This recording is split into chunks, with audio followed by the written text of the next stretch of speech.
Europe is our weakest market. We're strong everywhere else. Our sales are doing well at this point. We don't anticipate any meaningful sales shortfall, and obviously the stock market recognizes that, since we're now back over $1 trillion in market cap. So clearly the market is aware of the situation. So it's already turned around. But sales still down compared to this time last year. In Europe. In Europe, okay. And yes, but that's true of all manufacturers. There's no exceptions. Does that mean that you're not going to be able? Does that mean European market is quite weak? Okay, but you would acknowledge, wouldn't you, that what you are facing? Okay, let's just take it as Europe. What you are facing is a significant problem. This Tesla was an incredibly aspirational brand. People identified with it. They saw it as being at the forefront of the climate crisis, and now people are driving around with stickers in their cars saying, "I bought this before we knew Elon was crazy." And there are also people who are buying it because Elon's crazy, or however they may view it. So yes, we've lost some sales perhaps on the left, but we've gained them on the right. The sales numbers at this point are strong, and we see no problem with demand. So what do you? And I mean, you can just look at the stock price. If you want the best inside information, the stock market analysts have that, and our stock wouldn't be trading near all-time highs if it was not, if things weren't in good shape. They're fine. Don't worry about it. Okay. I was citing sales figures rather than share price. Well, tell me then how committed you are to Tesla. Do you see yourself, and are you committed to still being the chief executive of Tesla in 5 years' time? Yes. No doubt about that at all. Well, no, I might die. Okay, short of that. Maybe see if I'm dead. So there's a slight amount of... Does that mean that the value of your pay doesn't have any bearing on your decision? Well, that's not really a subject of discussion in this forum. I think obviously there should be compensation for, if something incredible is done, that compensation should match that something incredible was done. But I'm confident that whatever some activist posing as a judge in Delaware happens to do will not affect the future compensation. This is the judge who twice struck down the $56 billion pay package that was awarded to you. I think the value on the current value of stock options. Yeah. Not a judge. The activist who is cosplaying a judge in a Halloween costume. Okay, that's your characterization. I think yes. On the current value of stock options, I think the actual justice according to the law. On the current value of stock options, I think the value of that pay package stands at about $100 billion. Are you saying you are relaxed about the value of your future pay package? Your decision to be committed to Tesla for the next 5 years, as long as you are still with us on this planet, is completely independent of pay? No. It's not independent. So pay is a relevant factor then to your commitment to Tesla? Sufficient voting control such that I cannot be ousted by activist investors is what matters to me. And I've said this publicly many times. But let's not have this whole thing be a discussion of my alleged pay. It's not a money thing. It's a reasonable control thing over the future of the company, especially if we're building millions, potentially billions of humanoid robots. I can't be sitting there and wanting to get tossed out by, for political reasons, by activists. That would be unacceptable. That's all that matters. Now let's move on. Okay. Well, just one question. Let's move on. Well, one question before we move on to other companies, which is that I wonder if some of what has happened to Tesla in the last few months, did you take it personally? Yes. And did it make you regret any of, or think twice about your political endeavours?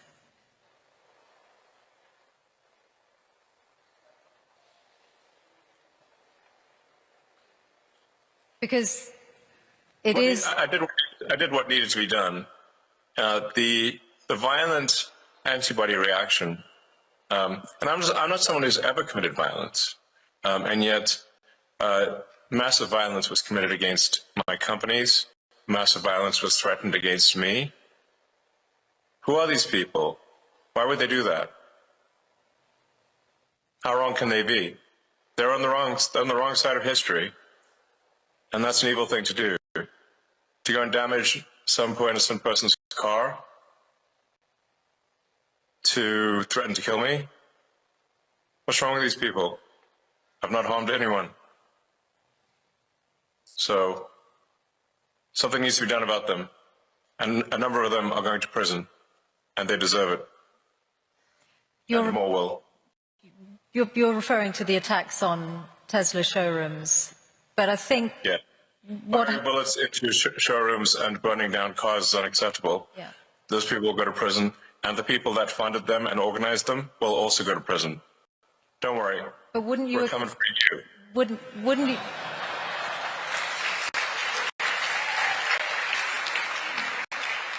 But wouldn't you acknowledge that some of the people who turned against Tesla in Europe were upset at your politics, and very few of them would have been violent in any way. They just objected to what they saw you say or do politically. Well, it's certainly fine to object to political things, but it's not fine to resort to violence and hanging someone in effigy and death threats. That's obviously not okay. That's absurd. That is in no way justifiable at all, in any way, shape, or form. And some of the legacy media nonetheless have sought to justify it, which is unconscionable. Shame on them. Let's talk about your other companies then and other business areas, SpaceX. I saw that you said in a speech at the West Point Military Academy recently that the future of warfare is AI and drones. And obviously defense is an increasingly booming sector with the state of the world at the moment. Do you see SpaceX moving into weaponized drones?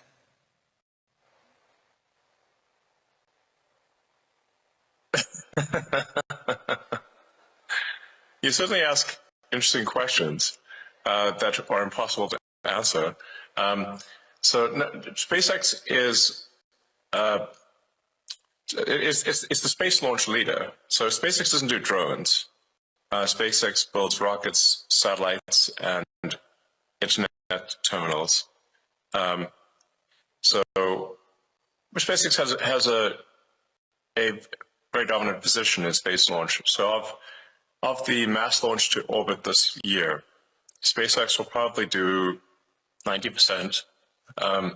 China will do the half of the remaining amount, so 5%, and the rest of the world, including the rest of the US, will do about 5%. So SpaceX will do about 10 times as much as the rest of the world combined, or 20 times as much as China, and China is doing actually a very impressive job. The reason for this is that we're putting into orbit the largest satellite constellation the world has ever seen by far. So I think at this point, about maybe approaching 80% of all active satellites in orbit are SpaceX. And they're providing high bandwidth global connectivity throughout the world. In fact, this connection is on the SpaceX connection. So I think this is a very good thing because it means that we can provide low-cost, high-bandwidth internet to parts of the world that don't have it or where it's very expensive. And I think the single biggest thing you can do to lift people out of poverty and help them is giving them an internet connection. Because once you have the internet connection, you can learn anything for free on the internet, and you can also sell your goods and services to the global market. Once you have knowledge by the internet and the ability to engage in commerce, that this is going to greatly improve quality of life for people throughout the world, and it has. And I'd just like to thank anyone in the audience who may have been helpful in, with Starlink and getting it to approved in their country. And I think it's doing a lot of good in the countries that have approved it, which is, I think at this point, 130 countries are very happy with it. I don't currently anticipate SpaceX getting into the weapons business. That's not an aspiration. We're frequently asked to do weapons programs, but we have thus far declined. Do you envisage SpaceX or indeed Starlink as a separate entity publicly listing in the near future or at all? It's possible that Starlink may go public at some point in the future. And what would be the time frame? What kind of time frame are you considering? I'm in no rush. I'm in no rush to go public. Public is, I guess, a way to potentially make more money, but at the expense of a lot of public company overhead and inevitably a whole bunch of lawsuits, which are very annoying. So really something needs to be done about the shareholder derivative lawsuits in the U.S. Because it allows plaintiffs' law firms who don't represent the shareholders to pretend that they represent the shareholders by getting a puppet plaintiff with a few shares to initiate a massive lawsuit against the company. And the irony being that, extreme irony, that even if the class they purport to represent were to vote that they don't want the lawsuit would still continue. So how can it be a class action representing a class if the class vote against it? And that's the bizarre situation we've got in the U.S. It's a dire need of reform. As anyone who's run a public company experienced this, it's an absurd situation that needs to change. Well, do you think Donald Trump might change it? You've certainly got his ear. I imagine that you've put this to him. Is this something you're trying to change before any Starlink IPO? Well, it would need a law to be passed. But the trouble being that you need 60 Senate votes, and the Democrats will vote against it.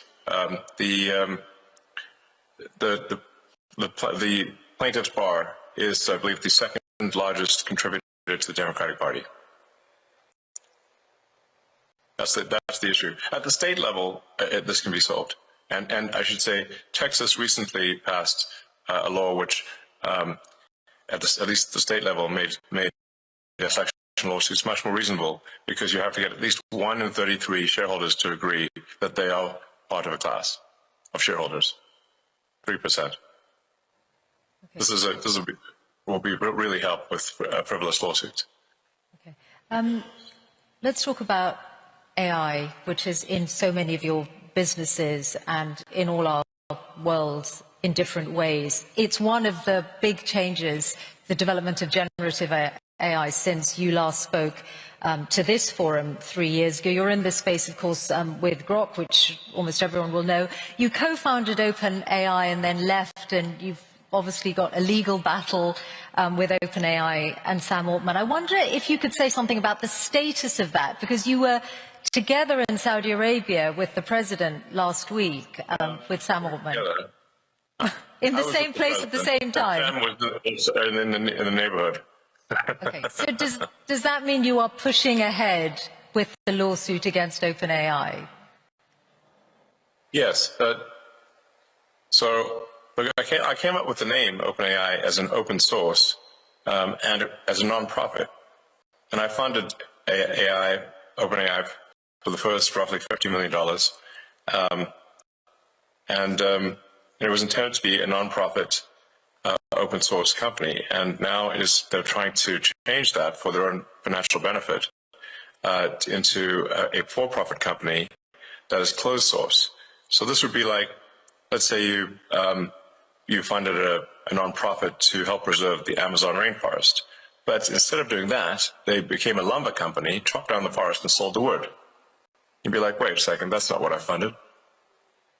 That's OpenAI. They've made some changes to their corporate structure, though, haven't they, since, in recognition of what you've said? No, that's just what they told the media. Okay. They have partly walked back their plan to restructure the business. I guess that's made no difference to how you feel about it. So you're determined to see them in court? Of course. Okay. Well, that's certainly going to be one to watch. I also wanted to ask you about AI and regulation, because when you were here last talking to John Micklethwaite, you had some pretty strong words about the risk that AI poses, and you said that you really felt what the US was missing was a federal AI regulator, that something along the lines of the Food and Drug Administration or the Federal Aviation Administration. Now, you're clearly now in a zone where you're more on the cutting regulation side than wanting new regulators. So has your view changed on the need for an AI regulator? Well, it's not that I don't think there should be regulators. You can think of regulators like referees on the field in sports. There should be some number of referees, but that you shouldn't have so many referees that you can't kick the ball without hitting one.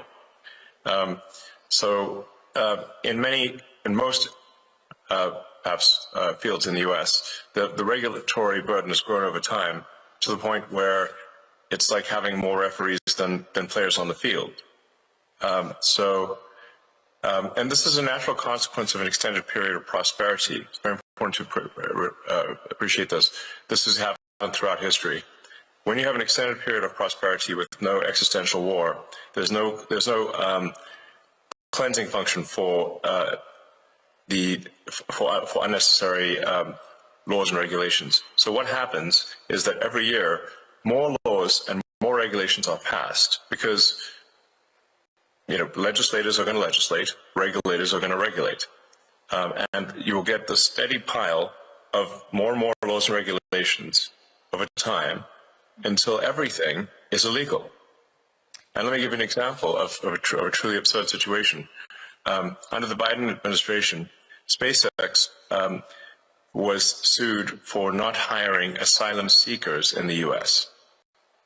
Now, the problem is it's actually illegal for SpaceX under ITAR, International Traffic in Arms Regulations, to hire anyone who is not a permanent resident of the United States, because the premise being that they will take advanced rocket technology and return to their home country if they're not a permanent resident.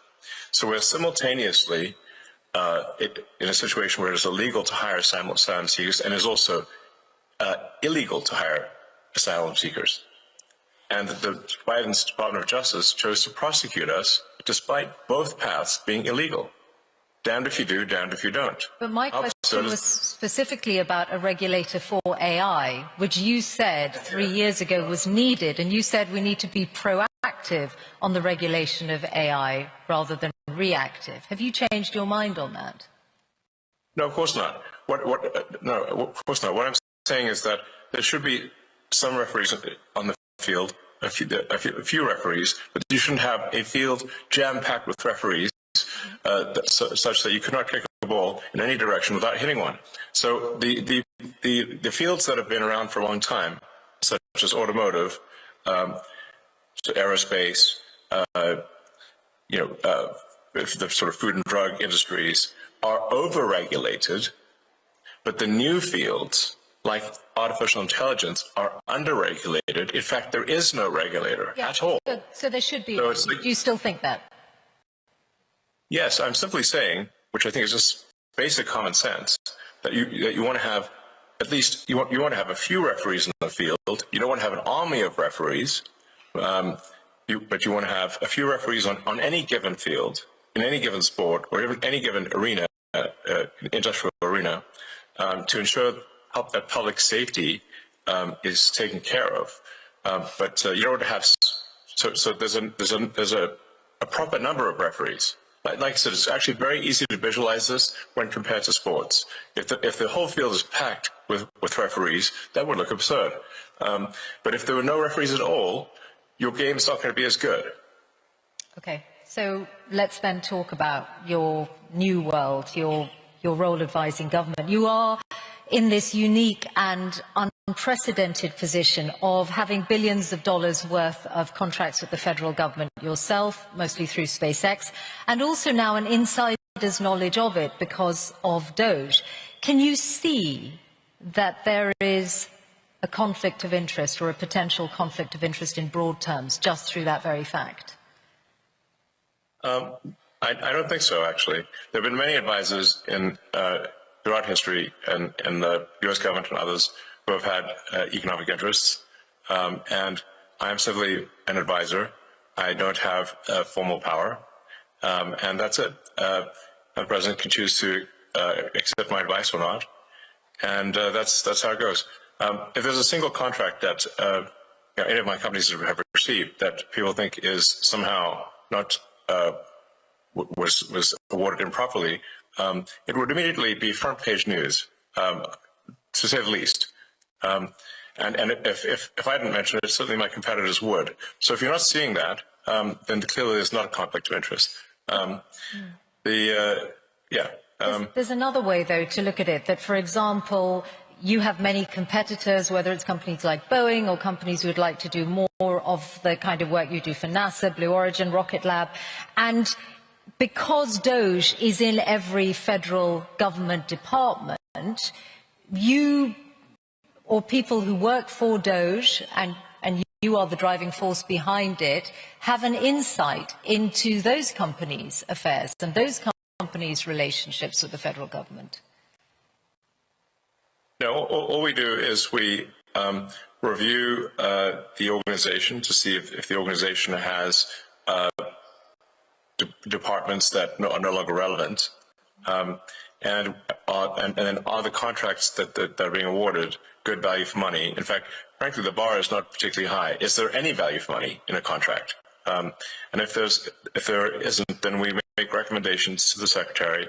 The secretary can then choose to take those actions or not take those actions, and that's it. And then any action that is as a function of DOGE is posted to the DOGE website and to the doge.gov or at DOGE handle on the X platform. So it's complete transparency, and I've not seen any case where to the best of my knowledge, there's even been an accusation of conflict, because it is completely and utterly transparent. Okay. That's it. And what about the international dimension? Now, let's think about Starlink. Starlink is obviously a very, very good internet service. It's sought after all over the world. It's critical to the front line in Ukraine. It has also had more contracts coming its way, and there is some evidence that companies are allowing access to it because they want to be close to the Trump administration and send the right signal. So Bloomberg broke news today that the South African government is working around the rules on black ownership in order to allow Starlink in, and that is being done on the eve of the visit that President Ramaphosa is going to make to the White House. Do you recognize that as a conflict of interest? No, of course not. First of all, you should be questioning why are there racist laws in South Africa? That's the first problem. That's what you should be attacking. It's improper for there to be racist laws in South Africa. The whole idea with what Nelson Mandela, who was a great man, proposed was that all races should be on an equal footing in South Africa. That's the right thing to do, not to replace one set of racist laws with another set of racist laws, which is utterly wrong and improper. So that's the deal, that all races should be treated equally, and there should be no preference given to one or the other. Whereas there are now 140 laws in South Africa that give that basically give strong preference to if you're a black South African, and not otherwise. And so now I'm in this absurd situation where I was born in South Africa but cannot get a license to operate in Starlink because I'm not black. Well, it looks like that's about. Looks like that's about to change.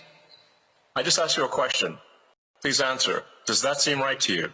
Well, those rules were designed to bring. Yes or no? Those rules were designed to bring about an era of more economic equality in South Africa, and it looks like the government has found a way around those rules for you.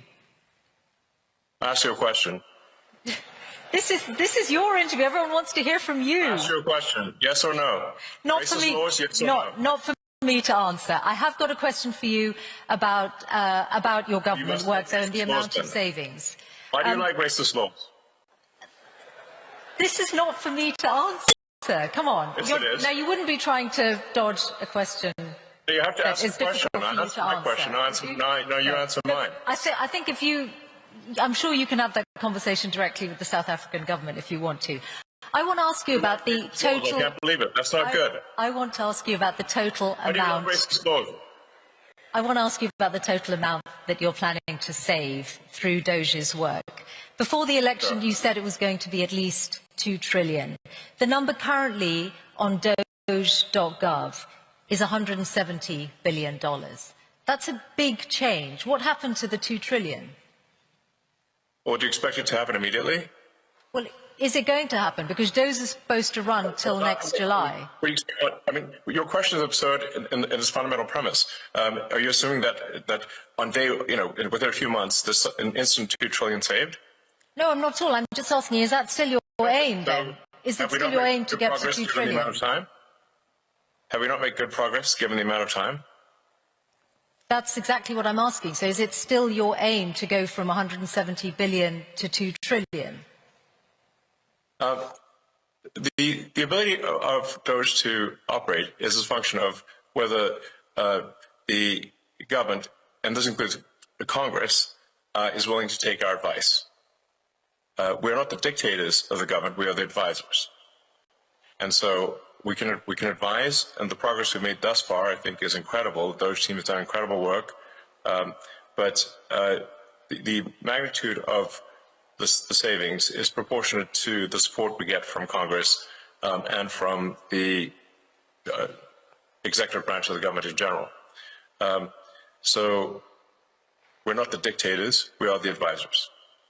But thus far, for advisors, the DOGE team, to their credit, has made incredible progress. You've talked about $4 billion a day being saved, but that won't get, which is, and I think everyone can agree that combating waste and inefficiency in government is a very good thing. But if you add that up, it's not going to get to 2 trillion over the lifetime of DOGE. I'm sorry? The 4 billion a day, if DOGE is going to run till next July, is not going to get you to $2 trillion. But you still say it's your aim, so we'll take that as read. There's what DOGE, I mean, I feel you're somewhat trapped in the NPC dialogue tree of a traditional journalist. So it's difficult when I'm conversing with someone who's trapped in the dialogue tree of a conventional journalist, because it's like talking to a computer. DOGE is an advisory group. We are doing the best we can as an advisory group. The progress made thus far as an advisory group is excellent. I don't think any advisory group has done better in the history of advisory groups of the government. We do not make the laws, nor do we control the judiciary, nor do we control the executive branch. We are simply advisors. In that context, we are doing very well. Beyond that, we cannot take action beyond that, because we are not some sort of imperial dictator of the government. There are three branches of the government that are to some degree opposed to that level of cost savings. But nonetheless, let's not criticize whether there's 4 trillion, and instead look at the fact that 160 billion has been saved, and more will be saved too. And as I said, I think everyone can agree that cutting waste and indeed fraud in any government and being responsible with taxpayers' money is a very good thing. So yes. I can see that you're proud of that work. I do want to ask you about US aid and the comments that Bill Gates made the other day, which and I know that you called him. Yeah, he's a huge liar. I know you've said that already. I wondered, also, and I'm just. Who does Bill Gates think he is to make comments about the welfare of children, given that he frequented to Jeffrey Epstein? Okay, well, he said he regrets those, and he spent a lot of his own money on philanthropy around the world over the years. My question to you is, have you looked at the data to check if he might be right that the cuts to USAID might cost millions of lives? Yes. I'd like him to show us any evidence whatsoever that that is true. It's false. What we found with USAID cuts, and by the way, they haven't all been cut. The parts of USAID that were found to be even slightly useful were transferred to the State Department. So they've not been deleted. They've simply been transferred to the State Department. But many times over with USAID and other organizations, when they said, "Oh well, this is going to help, children, or it's going to help some disease eradication or something like that," and then when we ask for any evidence whatsoever, I say, "Well, please connect us with this group of children so we can talk to them and understand more about their issue." We get nothing. They don't even try to come up with a show orphan, meaning like it's sort of like, well, can we at least see a few kids? Like, where are they? If they're in trouble, we'd like to talk to them and talk to their caregivers. Okay, well, and then we get nothing as a response, because it's what we find is an enormous amount of fraud and graft. Okay, let me put this example to you. Very little of it actually gets to the kids, if anything at all. Okay, let me put this example to you, because you grew up in South Africa, so you'll know the impact of HIV/AIDS well. And this is why I asked about the data. The US led on international efforts to combat HIV/AIDS treatment, prevention, and there's an initiative called PEPFAR, which is credited with saving 26 million lives in the last 20 years. It was part of the foreign aid freeze, then there was a limited waiver. Its services are disrupted, and UN aid says if permanently discontinued, there will be another 4 million AIDS-related deaths by 2029. So if you look at that example, which is backed up by data, in 2023, 630,000 people died of AIDS-related illnesses, then perhaps Bill Gates's figures are not wrong. Millions of lives could be lost. First of all, the program, the AIDS medication program is continuing. So your fundamental premise is wrong. It is continuing. Now, do you have another example? Elon, not in its entirety. It is false. Not in its entirety. There's a limited waiver, and UNAIDS have said that not all of the services that were previously funded by USAID are continuing. So that's why I put that example to you. Okay, well, which ones aren't being funded? I'll fix it right now. Okay, well, actually, they're all on the UNAIDS website, so you'll be able to see them. But mostly they are to do with prevention, and, for example, the rollout of a drug called lenacapavir, which was hailed as one of the biggest breakthroughs against AIDS for many years, which came out last year. So if you are, perhaps, I'm sure UNAIDS would be delighted if you're able to look at that again. Yes, but well, if in fact this is true, which I doubt it is, then we'll fix it. Okay, fine. So, finally, your political influence. I wondered whether you have decided yet how much you're going to spend on the upcoming midterms. Is it you spent a lot more money on the last US election than you envisaged when you were speaking here 3 years ago? Are you going to continue to spend at that kind of level on future elections? I think in terms of political spending, I'm going to do a lot less in the future. And why is that? I think I've done enough. Is it because of blowback? Well, if I see a reason to do political spending in the future, I will do it. I do not currently see a reason. Okay. What about political influence beyond the US? How often do you speak to President Putin? I don't speak to President Putin. You've never spoken to President Putin? I was on a video call with him once about 5 years ago. Okay. That's the only. Why would you think I speak to President Putin? Oh, you must. I get it. Because you believe the legacy. Actually, I've heard you speak about it. For example, in your West Point speech, you said, "Oh, I challenged President Putin to was it an arm wrestle?" And I know the Wall Street Journal has reported your reported conversations. Oh, yes. If you're saying they haven't happened other than once, I'll take that as read. Is there a worse publication on the face of the earth than the Wall Street Journal? I wouldn't use that to line up my cage for paratrophings. That newspaper is the worst newspaper in the world. If there's one newspaper that should be pro-capitalist, it's the one with Wall Street in the name. But it isn't. So I have the very lowest opinion of the Wall Street Journal. Absolute nonsense. And you clearly believe the tripe that you've read in those papers. I read very widely, and I'm putting these questions to you so that you have an opportunity to respond to them, which you are, and for which we're all grateful to hear your responses. Yes. Okay, we are out of time. So you mentioned me challenging. I did so on the X platform. I challenged Vladimir Putin to single combat over the.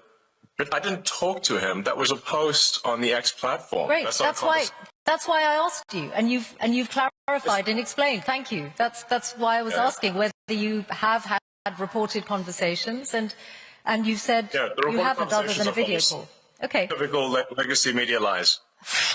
Okay. Listen, I actually thought I might give Grok the last word, because when I asked Grok what your hardest challenge is, it said the strain of managing multiple high-stakes ventures amid financial, regulatory and public relations crises.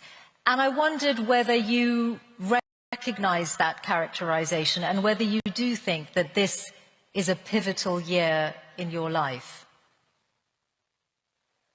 Well, every year has been somewhat pivotal, and this one's no different. In terms of interesting things that hopefully are accomplished this year, getting Starship to be fully reusable, so that we catch both the booster and the ship, which will be the first fully reusable orbital rocket ever in history, would be a profound breakthrough, as the essential breakthrough necessarily to make life multiplanetary and ultimately become a spacefaring civilization. We've got Neuralink, which is now helped 5 patients restore capability using the telepathy implant, where they're able to control the computer simply by thinking. We'll be doing our first patient to restore sight with our blind sight implant, which is either end of this year or early next. In fact, that first patient might be in UAE, since we have a relationship with UAE and the Cleveland Clinic there. I think what's running on the AI front, we are close to what you might call AGI, or digital superintelligence. I think we are seeing an explosion in digital superintelligence here. And then we've got at Tesla we'll be launching unsupervised autonomy, basically self-driving cars with no one in them, in Austin next month. So it's a big year for sure. Many other things in the works too. Okay. I'm a technologist first and foremost. Elon Musk, thank you very much for joining us here at Qatar Economic Forum. Thank you.